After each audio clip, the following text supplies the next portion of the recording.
गौतम बुद्ध की एक प्रचलित कथा के अनुसार एक दिन सुबह सुबह सभी शिष्य बुद्ध के प्रवचन सुनने के लिए एक साथ बैठे हुए थे।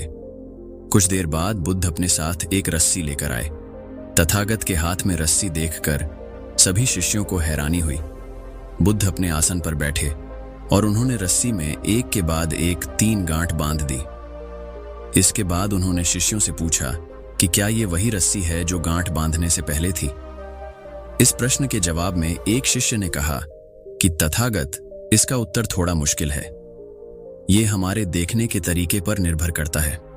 एक तरह से तो रस्सी वही है, इसमें कोई बदलाव नहीं है।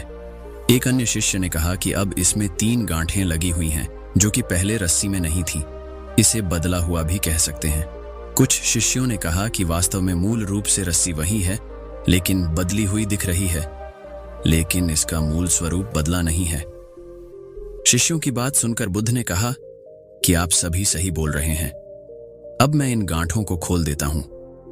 ये बोलकर बुद्ध रस्सी के दोनों सिरों को खींचने लगे। बुद्ध ने पूछा कि क्या इस प्रकार रस्सी की गांठें खुल जाएंगी।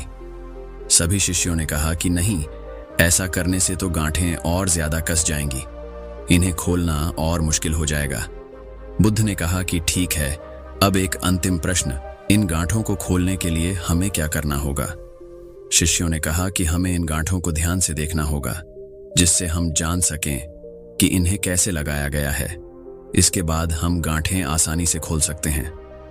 बुद्ध इस जवाब से संतुष्ट हो गए और उन्होंने कहा कि ये सही बात है। हम परेशानियों में फंसे रहते हैं और बिना कारण जाने ही उनका हल खोजने लगते हैं, जबकि हमें पहले समस्याओं के मूल को समझना चाहिए।